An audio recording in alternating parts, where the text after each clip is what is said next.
할렐루야. 우리 하나님이 영광 받으시는 그 모습을 통해서 참 성령의 임재가 있는 곳에 큰 기쁨과 행복이 있겠구나라는 생각을 했습니다.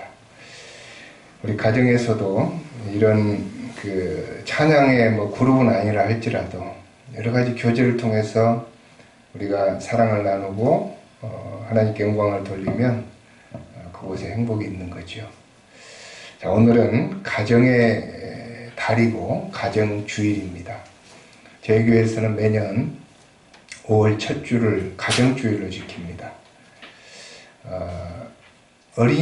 다른 교회에서는 어린이주일이죠. 5월 첫 주가. 그리고 둘째 주가 어버이주일인데 어린이주일을 지키려고 해도 어린이가 없어요. 그래서 이거는 이러면 안 되겠다. 그리고 또 어버이주일을 지키려고 하니까 어버이날을 지나서 또 지키게 되더라고요. 그래서 제가 만든 거예요. 우리 교회는 5월 첫 주가 가정주일이다. 그래서 어버이, 어린이 상관없이 한꺼번에 그걸로 이제 5월달 그 스승의 주일은 셋째 주인데 그건 없어요. 왜냐하면 우리 교회는 교사도 없고 그리고 목사한테는 스승의 주일날 어떤 저기를 하는 게 아니고 어버이 주일날 저는 스승이 아니고 어버이처럼 여러분을 가르치고 목회하기 때문에 그렇게 하시면 됩니다. 자, 오늘 이 가정에 대해서 몇 가지 말씀을 드리려고 하는데 가정교회란 말이 있죠. 가정교회 들어보셨어요? 가정교회. 우리 목사님들 그 교회론을 배울 때 아니면 교회 탐방을 하고 할 때 교회 여러 가지 그 모습들이 있잖아요. 미국에 있는 세들백 교회라든지 레이크우드 처치라든지 우리 한국에서는 이제 그 조영기 목사님 계셨던 여의도 순복음교회라든지 명성교회 이런 교회들이 있는데 교회의 모습이 다양해요. 근데 어떤 철학을 가지고 어떤 모습으로 교회를 하느냐에 따라 그 교회 특징이 있는데 가정교회를 하시는 교회들이 있어요. 그거는 마치 가정처럼 작은 단위의 교회를 하는 것입니다. 그리고 가정교회가 있는가 하면 교회 가정이라는 말 있나요? 교회 가정? 없죠? 제가 여기서 만들어내 본 거예요. 교회 가정, 가정교회. 자, 교회 가정이라고 했을 때하고 가정교회라고 했을 때하고 어떤 차이가 있을까요? 느낌상 어떤 느낌이 다릅니까? 가정교회, 교회 가정. 포인트가 어디에 있어요? 앞에 있어요? 뒤에 있어요? 응? 포인트가 앞에 있는 것 같아요? 뒤에 있는 것 같아요? 뒤에 있겠죠. 교회 가정 그러면 가정이 교회 같다 라는 뜻이고 가정교회 그러면 교회가 가정 같다 이런 뜻이죠. 그래서 사실 이 두 가지가 다 동시에 이제 우리가 생각해 봐야 될 건데 교회는 가정 같아야 된다. 그래서 가정교회에 이제 그런 스타일이 있고 또 가정은 교회 같아야 된다라고 해서 교회 가정. 요즘에 어떤 교회에서 하는 쉐마 학교, 쉐마라는 프로그램이 있어요. 쉐마. 그런 이제 그 교회에서 하는 우리도 도입을 하려고 처음에 제가 세미나를 갔었는데 우리 교회하고는 형편이 안 맞았어요. 그래서 제가 포기를 했는데 어떤 교회는 하고 있어요. 쉐마 학교 또는 쉐마 프로그램을 많이 들어봤을 거예요. 그 쉐마 프로그램은 뭐냐면 이스라엘 그 유태인들이 가정이 교회잖아요. 유태인들은. 그래서 유태인들이 사는 그 가정을 연구해서 우리나라 현대 교회의 각 가정에 적용을 시키는 거예요. 그래서 그대로 해보자. 유태인들이 하는 가정 그대로. 그래서 견학도 가고 유태인들이 사는데 견학도 가고 유태인들이 하는 공부. 제일 먼저 그게 시작됐던 거는 현요한 교수인가요? 그분이 유태인의 그 가정교육에 대해서 책을 썼죠. 그걸 가지고 이제 처음에 출발을 했는데 지금은 프로그램으로 어떤 교회의 트렌드로 자리 잡고 있어요. 근데 그 가정이 하나의 교회다 생각하고 자녀들을 그 가정에서 다 교육을 시키는 거예요. 성경교육, 학교교육도 다 가정에서. 유태인들이 그렇거든요. 가정에서 모든 게 다 해결돼요. 그만큼 가정은 위대한 거예요. 근데 우리는 가정에 그런 게 있어야 되는데 실제로 교회에 학교가 들어왔죠. 그게 우리 교회의 가장 큰 문제예요. 그래서 교회 학교라는 말이 생기겠죠. 처음에는 썬데이 스쿨이 생겼는데 미국에서 이 썬데이 스쿨이 교회 학교로 발전한 거예요. 이 썬데이 스쿨 그러면 뭡니까? 주일날 아이들을 모아놓고 성경을 가르치는 게 이제 썬데이 스쿨인데 그게 교회 학교로 발전하면서 기관이 생기고 교장이 생기고 교감이 생기고 각 교회 분반이 생기고 학년별 소년부, 초등부, 중등부, 고등부 이렇게 해서 학교처럼 운영이 돼요. 그러니까 아이들이 어려서부터 교회 와서 가정을 배우는 게 아니고 학교를 배우는 거예요. 학교를. 그게 상당히 큰 문제가 된 거죠. 지금 그래서 그렇지 않아도 세상에서도 학교에서도 스트레스 받는데 교회까지 와서 학교를 다니면 안 되잖아요. 그래서 이제 쉐마 학교에 그게 어필이 되기도 하고 많이 이제 다시 생각할 수 있는 기회가 주어지는 겁니다. 이 가정을 교회에다 심고 교회를 가정에다 심어야 되는데 이제 학교가 먼저 주어지면 안 된다는 거죠. 여러분, 가정이 좋은 이유가 무엇입니까? 가정이 좋은 이유는 세 가지가 있습니다. 첫 번째는 가정에는 사랑이 있기 때문입니다. 어떤 부모도 자식을 사랑하지 않는 부모가 없습니다. 그 부모가 자식을 사랑하는 사랑은 이 세상의 어떤 다른 사랑하고는 질이 다릅니다. 그걸 아가페 사랑이라고 그러죠. 그건 하나님의 사랑에 어떤 동질성을 갖는 겁니다. 그래서 이제 가정은 사랑이 있기 때문에 가정이 좋아요. 물론 엮이는 가정, 파괴된 가정 많이 있죠. 그래서 요즘에는 이제 가정 해체, 또 가정에 어떤 부작용들이 많이 생기긴 하지만, 그리고 두 번째 가정이 좋은 이유는 용서가 있기 때문이에요. 용서. 죄를 짓고 들어와도요, 그 부모는 그 자식을 감싸줍니다. 지난주 방송에서 뉴스 제가 잠깐 봤는데, 어떤 가정에 이 아들이 그 노모를 구타를 해가지고 이제 신고가 들어갔는데 경찰이 오면 온몸에 막 피투성이 그 멍이 들고 이 엄마가 맞은 흔적이 있는데도 경찰이 오면 넘어져서 그랬다고. 우리 아들이 그런 게 아니라고. 그게 바로 엄마예요. 부모예요. 그러니까 이 자식이 잘못해도 다 용서를 하는 거예요. 용서를 해. 그러니까 자식이 가정에 오면 그 용서가 있기 때문에 가정을 좋아하는 거죠. 세 번째는 돌봄이 있기 때문입니다. 돌봐주는 게. 아무리 나이가 들어도 가정에서 돌봐주잖아요.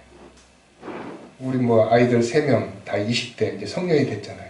우리 집에 있어서 다 밥 해주고 집세 내란 말 안 하고 다 돌봐줘야 돼요. 그게 가정이에요. 아마 30대, 40대가 돼서 직장을 못 구해도 우리 집에 사는 건 문제가 없어. 문제가 없어요. 돌봐줘요. 그래서 사랑과 용서와 돌봄이 있기 때문에 가정이 좋은 것입니다. 그래서 나로 오라는 곳 많아도 내가 쉴 곳은 가정이다. 그런 노래도 있잖아요. 하나님의 나라가 바로 가정과 같은 것입니다. 사랑이 있고 용서가 있고 돌봄이 있는 것. 그게 바로 하나님의 나라고 그게 교회입니다. 교회는 그래야 됩니다. 교회는 사랑이 있어야 되고 용서가 있어야 되고 돌봄이 있어야 됩니다. 그래서 하나님의 나라와 교회와 가정이 맥락이 같은 거예요. 이게 분리가 되면 문제가 생겨요. 사람들이 우리나라가 이제 경제 발전하면서 교회도 발전했잖아요. 붕을. 그러면서 많은 교인들이 헌신을 했어요. 교회에다가. 집안도 돌보지 않고 막 교회에 헌신했어요. 그러면서 자식들이 엄마가 교회만 가서 살고 밥도 안 해주니까 삐뚤어져가지고 그냥 교회를 안 다녀. 그런 경우도 많이 있었어요. 이 가정을 내버려 두고 교회에 충성하는 것은 옳지 않는 거예요.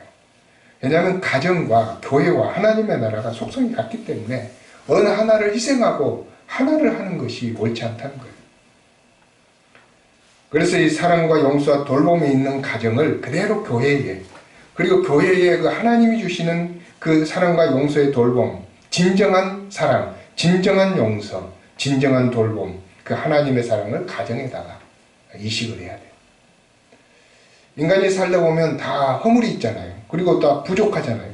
다 모든 가정이 다 똑같은 게 아니야. 그랬을 때 교회에서 그걸 배워서 가정에 이식하는 게 좋은 기독교 가정. 자기 부모에게는 못 배웠는데, 자기 할아버지에게는 못 배웠는데 교회에서 배운 하나님의 사랑을 가정에다가 심어야 된다는 거죠. 그래서 우리 기독교에서는 가정이 매우 중요합니다. 어떤 종교든지 가정을 파괴하거나 가정을 도외시하면 건전한 종교가 아닙니다.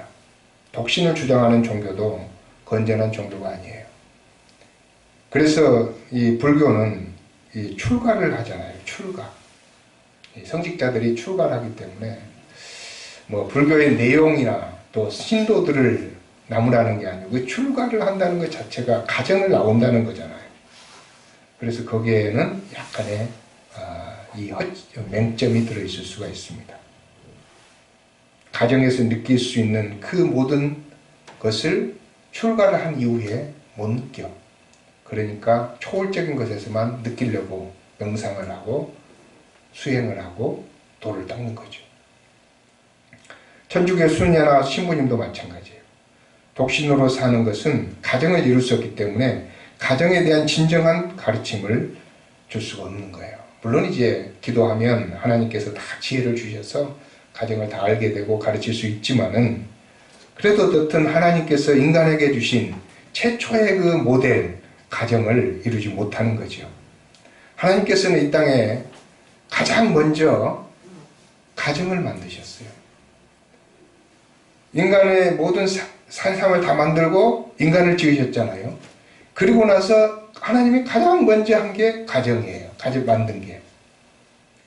아담이 자고 있을 때 갈비뼈를 빼서 배피를 지으시고 둘이 하나가 되어서 가정을 이루라. 이렇게 말씀하신 게 최초로 하나님의 작품이에요. 그래서 사회의 어떤 공동체보다 가정은 먼저 우선적인 겁니다. 그게 이제 이 성경의 원리죠. 교회가 있기 전에 가정이 있었어요. 그래서 그 가정이 곧 교회였어요. 그런 우리가 원리를 가지고 있어야 됩니다. 그런데 요즘에 이제 가정에 대한 개념이 많이 변해가고 있습니다. 가정 해체주의가 생겨납니다. 포스트 모더니즘. 이 포스트 모더니즘의 핵심은 가정을 해체하는 겁니다. 가정만 해체하는 게 아니고 모든 기존 질서를 해체하는 거죠. 가장 중요한 것은 기독교 질서, 기독교 사회, 그걸 해체하는 거죠. 그래서 일어나는 모든 젠더에 대한 문제나 이런 것들이 다 이 성관념의 해체, 남녀 간의 구별, 또 종교에 대한 모든 걸 해체하는 것. 그게 이제 근간이에요. 우리 성소수자들이 주장하는 그 인권법도 겉으로 보기는 좋지만 그 기반에 들어가면 그런 것들이 깔려 있어요. 그렇기 때문에 그 내용은 우리가 반대할 필요 없어요. 성소수자들 보호해주고 그들 비난하지 않고 아니면 성소수자뿐만 아니라 종교적인 소수자들 그들도 어느 정도 인정해주고 그렇게 살아가는 것이 평화롭게 사는 방법이죠. 근데 그 내면에 숨어있는 가정 파괴 그리고 모든 사회 질서를 파괴하는 포스트 모더니즘 사상은 우리가 잘 경계를 하면서 볼 수 있어야 돼요. 법을 반대하는 것은 어느 정도 우리가 한계가 있어요. 트렌드가 있기 때문에. 아까 제가 영국의 교회를 보여드린 이유가 있습니다. 영국은 이미 인권법 다 통과해서 동성연자 허용하고 동성 결혼도 허용하고 동성 가정이 허용됐잖아요. 근데 그건 하나님의 지으신 모습은 아니죠. 그래서 우리가 크게 염려를 하지만 이렇게 하나님을 잘 섬기는 진짜 하나님께 헌신된 사람들이 있다는 걸 제가 보여주는 거예요. 그런 가운데서도 우리는 우리의 신앙을 지키고 하나님을 섬길 수 있어야 돼요. 법반대한다고 앞에 나가서 우리가 투쟁하는 것만이 다는 아니고 내 가정을 지켜야 돼요. 내 교회를 지켜야 되고 내 사회를 지켜야 돼요. 그럴 수밖에 없어요. 왜냐하면 세상이 흘러가는데 우리가 어떻게 막겠어요. 어느 정도 시간은 늦출 수가 있어요. 반대를 통해서. 국회의원들이 입법을 하려고 그러는데 종교계에서 너무 반대를 하니까 이번에는 통과하자. 다음에 하자. 또 넘겨. 근데 5년 가고 10년 가면 결국은 가게 돼 있어. 그래서 우리가 그걸 알아야 돼. 그걸 모르고 그걸 전적으로 절대악이라고 생각하고 반대하면요. 패배 의식을 갖게 돼요. 그렇게 반대했는데 통과돼 버렸네. 이 망할 놈의 자식들, 그 국회의원들, 그 통과시킨 사람들, 뭐 그냥 다 악으로 보여. 그러면 안 돼.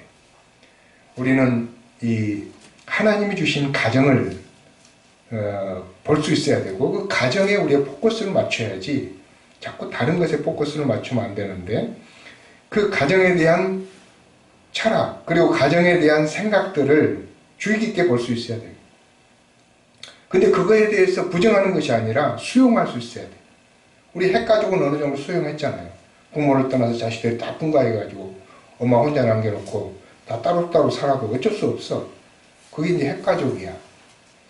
그런데 그것뿐만 아니라 지금은 이제 1인 가족, 독거 가정, 혼자 사는 미혼 가정이 갈수록 늘어나게 됩니다. 갈수록 늘어나서 그 프로테지가 굉장히 올라가죠. 그래서 혼밥 문화가 생기는 것이고, 일본의 이제 그 편의점 문화가 생기게, 우리나라도 어느 정도 편의점 문화가 자리 잡고 있잖아요.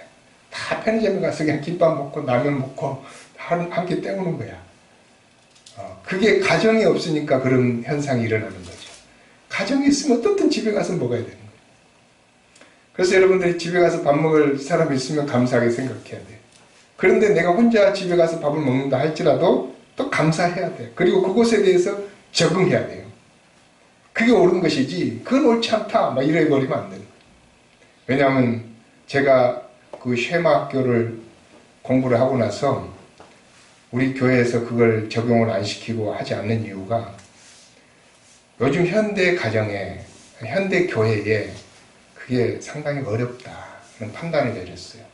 왜냐하면 큰 교회 100명, 200명, 1000명 되는 교회도 50% 정도는 이제 그 쉐마 학교의 그 원형은 두 부모와 그리고 자녀가 있고 부모와 자녀 사이에서 이루어지는 신앙 교육의 형태를 강조하는 거거든요. 근데 부모가 있고 자녀가 둘, 셋 있어서 그렇게 예배를 드리고 가정에서 할 만한 가정들이 50%도 안 돼요. 대부분 다 파괴된 가정, 이혼한 가정, 사별한 가정, 자녀들이 다 나가서 혼자 사는 독거 가정. 뭐 자식들이 있어도 집에 들어올 수가 없어. 직장이 너무 바빠가지고 저녁에 다 자야 들어와. 우리도 그렇잖아요. 그래서 이게 가정에서 이 쉐마 학교에서 가르치는 그대로 되어질 수가 없겠더라고. 뜻은 좋은데. 그래서 유태인들이 그 우리 현대적인 교회 시스템이 생기기 전에 했던 그런 시스템을 현대 지금 우리나라에 도입하기가 쉽지가 않더라고요. 그래서 제가 이제 그걸 보류했어요. 그런데 그들의 중심은 맞는 것이지요. 그 중심에서 맞는 것을 오늘 읽었던 그 본문에서 제가 찾아보려고 합니다. 신명기 6장 4절에서 9절 읽었나요? 안 읽었죠. 그래서 지금 읽겠습니다. 설교를 한참 하다가 성경 읽는 것도 처음이네요. 신명기 6장 4절에서 9절까지 함께 읽도록 하겠습니다.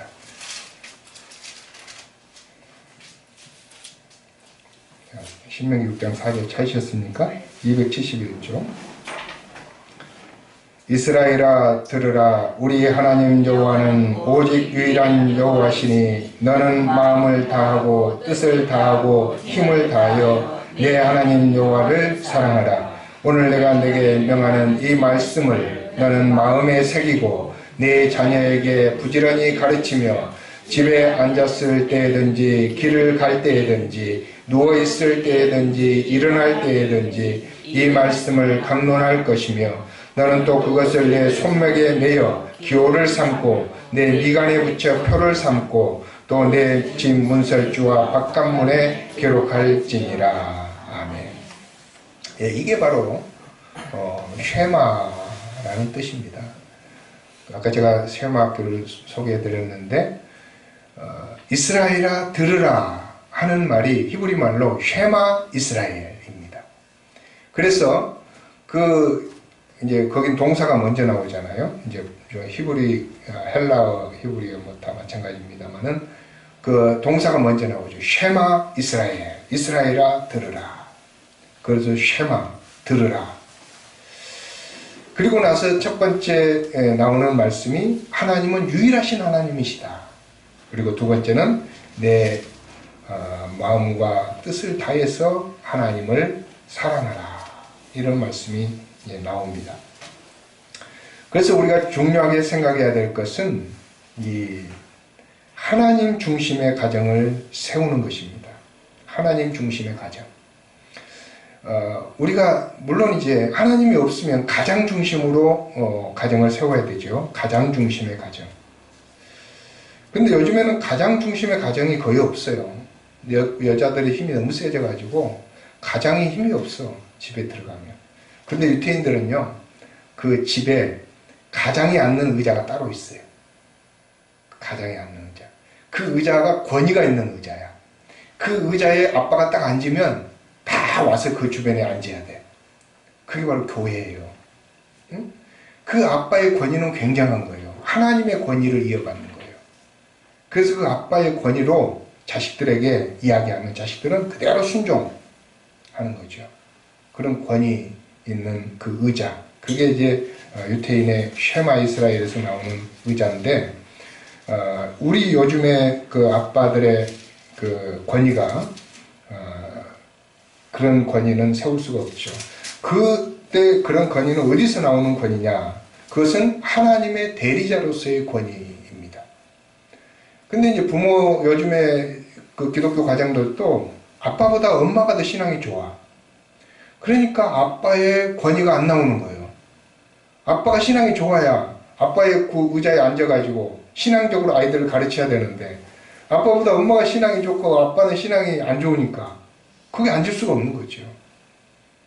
그래서 그냥 하나님 없이 앉으면 권위주의가 돼가지고 아빠 꼰대 소리를 듣는 거예요. 응? 그렇죠?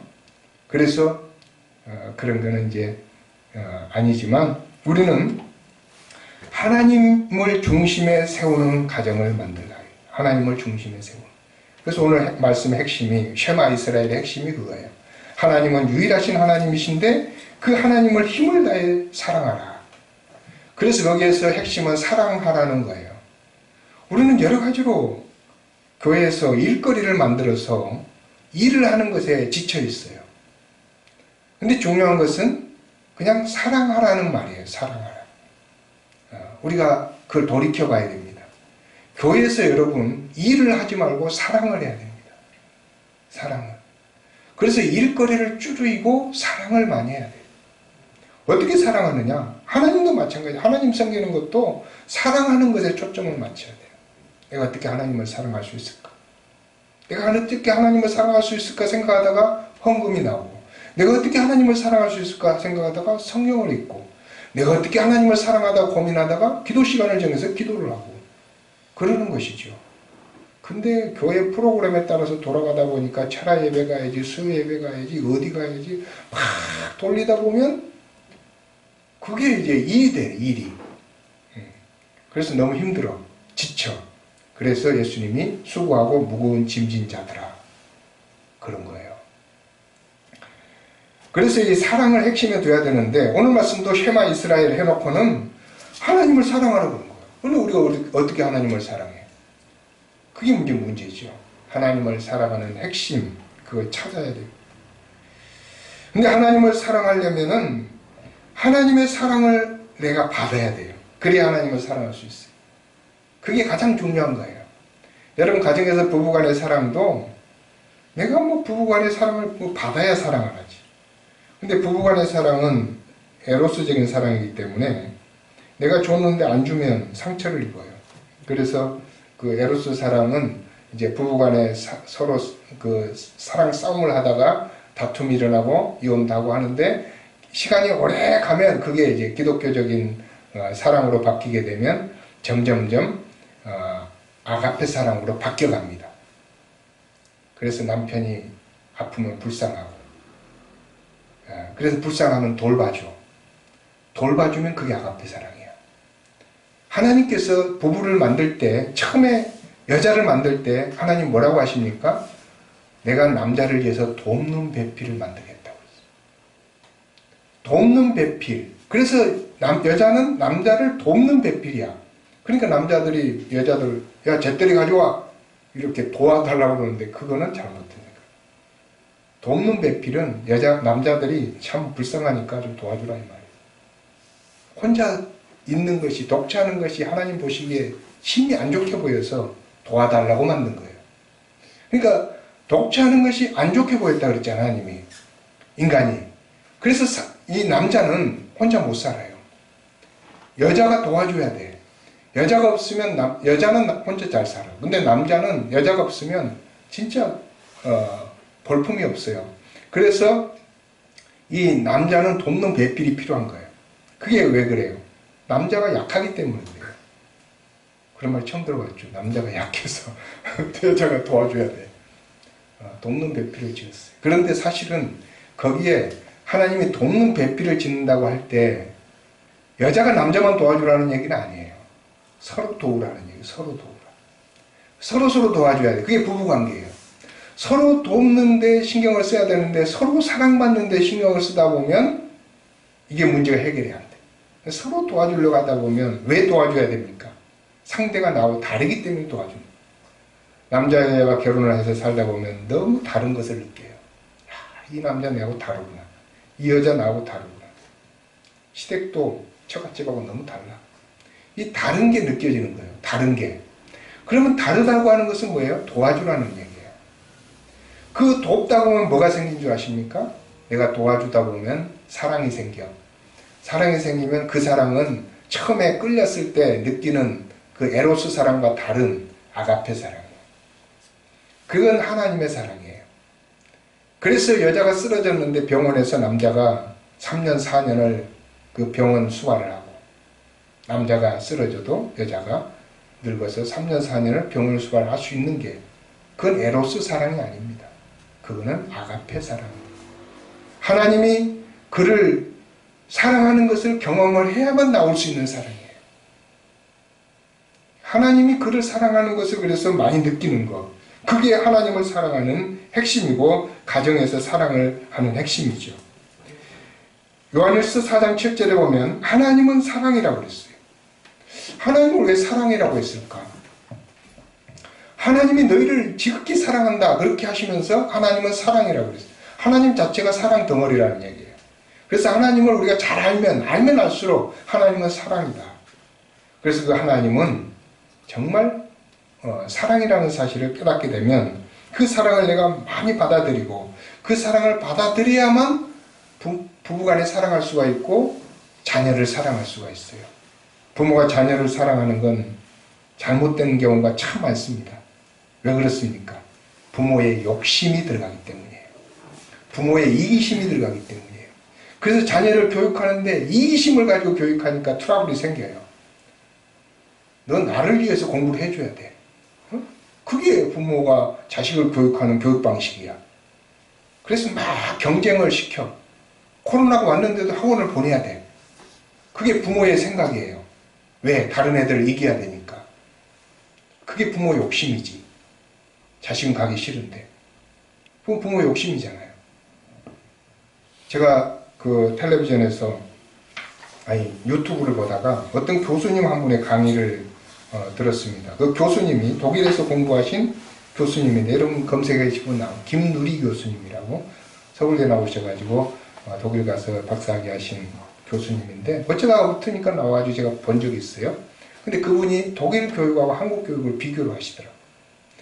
한국의 교육혁명이 이루어져야 되는데 그것은 경쟁하는 것을 없애버려야 된대요. 경쟁하는 거. 이게 맞다. 이게 진짜 이게 맞다. 독일은 그게 됐답니다. 독일은. 제가 독일 교육을 잘 모르지만 그분에게 들었어요. 독일은 시험이 없어요. 시험을 쳐서 이 우열을 가리는 그게 없어요. 그러니까 아이들이 초등학교 때부터 시험 걱정을 안 하는 거예요. 자기 하고 싶은 거 하는 거지. 근데 갑자기 어쩌다 한 번씩은 시험을 보는데 예고를 안 하고 시험을 본대요. 시험 공부를 하지 말라고. 얼마나 좋습니까? 그리고 대학을 갈 때 대학 시험이 없어요. 대학에 가는 시험이 없어. 참 우리도 그랬으면 얼마나 좋을까. 대학에 시험을 안 치고 가. 고등학교 졸업시험만 있지 대학 입시가 없는 거야. 근데 독일 그런 줄 처음 알았어요. 대학에 입시가 없으니까 경쟁을 안 해. 애들이. 그리고 경쟁하는 것을 굉장히 금지하는 거예요. 학교에서, 교육에서. 애들이 경쟁하는 거. 엄청나게 규제를 해요. 경쟁 못하게. 그래가지고 아이들 나름대로 대학은 어떻게 가느냐? 자기가 원하는 대학, 자기가 원하는 학과에 간대. 근데 그 학과에 갈 사람들이 많으면 밀려가지고 기다려야 돼. 근데 들어가는 그 순서가 졸업 성적이 아니라 얼마나 오래 기다렸느냐 그 순서래요. 그러니까 오래 기다린 사람이 먼저 들어가는 거예요. 뭔 말인지 알겠죠? 응? 오래 기다린 사람이 먼저 들어가는 거야. 그러니까 그곳에 어느 학과에 들어가려고 하는데 그곳에 10명이 정원인데 20명이 지원을 했어. 10명밖에 못 가잖아요. 근데 다음에 또 이제 쉬었다가 가야 돼. 1년, 2년 쉬었다가. 그곳에 꼭 가려면 쉬어야 돼. 근데 쉬었는데 그 다음에 애들이 또 더 가고 싶은 애들 있잖아요. 먼저 기다렸던 애들 먼저 보내줘. 그래서 경쟁을 없애버려. 그래서 우리나라도 입시를 없애야 된다는 게 저는 절대 동감을 해요. 입시를 없애야 돼. 서로 막 좋은 대학 가고 싶어 하면 어떻게 하냐. 그건 다음에 연구를 또 해야 되지만 아무튼 입시는 없애야 돼요. 그래서 경쟁하는 것을 없애야 되는데 왜 그렇습니까? 이 경쟁하는 것에 부모의 욕심이 엄청나게 들어갑니다. 부모의 욕심이 들어가서 아이들을 가르치게 되면 그 아이들이 제대로 성장을 하지도 않을 뿐더러 그게 결국은 아이들이 사회생활 하는데 그대로 그게 적용이 돼가지고 우리나라의 여러 가지 사회적인 병폐들이나 문제들이 그대로 나타난다. 그게 그대로 나타나. 얼마나 삭막합니까? 자동차 이 차선 가다가 양보 안 해주고 얼마나 삭막합니까? 그게 경쟁하는 거거든요. 경쟁. 조금 양보해줘도 되는데 이렇게 가다가 차가 쫙 꼬리를 잇고 있는데 이쪽에 파고들려고 하나 끼워주면 되잖아요. 한 대인데 이 들어가는 차는 한 대잖아요. 근데 안 해줘. 이 차는 이게 다 나갈 때 기다리려고 하면 뒤에 또 와. 못 가. 그게 우리 사회입니다. 그게 어디서 나왔습니까? 학교 교육에서 나온 거예요. 학교 교육에서. 그래서 우리가 하나님께서 그런 걸 원하시겠습니까? 교회에서 그런 걸 하나님 원하시겠습니까? 원하지 않아요. 교회에서는 사랑 우선주의고 그래서 서로 돌봄이 우선주의이기 때문에 그것은 철저하게 배격해야 되는 문화예요. 그런 것을 교회 그 사랑을 가정에 그대로 접목을 시켜야 되는데 사회가 너무 허용을 안 하기 때문에 부모들이 그 욕심을 내려놓지 못하는 거죠. 그리고 이제 마지막으로 중요한 것은 식탁입니다. 식탁이 사라진 가정들, 우리 집에도 사실 식탁이 사라져서 우리 요즘에 오랜만에 코로나 때문에 이제 식탁을 같이 하는 기회가 많아졌는데 식탁이 사라져. 먹는 문화. 이제 같이 먹어야 돼요. 함께 먹어야 돼요. 예수님께서 계시록에서 그랬어요. 네가 마음을 열면 내가 너에게로 들어가 그와 더불어 먹고 그는 나로 더불어 먹으리라. 그래서 예수님이 영접하는 사람은 예수님이 들어가서 함께 먹겠다고 그랬어요. 그리고 예수님은 제자들 데리고 다니면서 다른 거 한 일이 없어. 사람들, 아픈 사람들 병 고쳐주고 나머지는 다 먹는 거야. 제자들하고 함께. 그리고 6월절 되면 우리 특별히 먹자. 6월절 잔치. 그래서 한 게 최후의 만찬이에요. 그래서 오늘 우리가 최후의 만찬을 가정주일날 합니다. 이게 함께 먹는 식탁입니다. 그리고 함께 먹는 식탁에 예수님이 내 살을, 내 피를 너희가 먹고 마시라고 주신 겁니다. 그래서 함께 먹는 곳에, 그곳에 이 우리의 희생이 들어가고 우리의 모든 삶이, 인생이 다 들어가서 함께 나눌 수 있어야 그게 식탁이라고 하는 것이죠. 그랬을 때 좋은 가정이 이루어지고 좋은 교회가 이루어집니다. 왜 교회에서 성찬식을 합니까? 바로 그와 같은 하나님의 뜻과 예수님의 뜻을 우리가 나누기 위한 것입니다. 사랑이 있는 가정, 용서가 있는 가정, 그리고 돌봄이 있는 가정. 그것은 교회가 해야 될 일이고 교회의 모습이 해야 된다라고 하는 것입니다. 오늘 여러분 성찬을 나누면서 우리 교회도 생각하고 가정도 생각하면서 우리 하나님께서 이곳에 임재하는, 그리고 우리 가정에 임재하는 것을 우리가 소망하고 기원하고 성찬을 나눌 수 있는 여러분 되기를 바랍니다.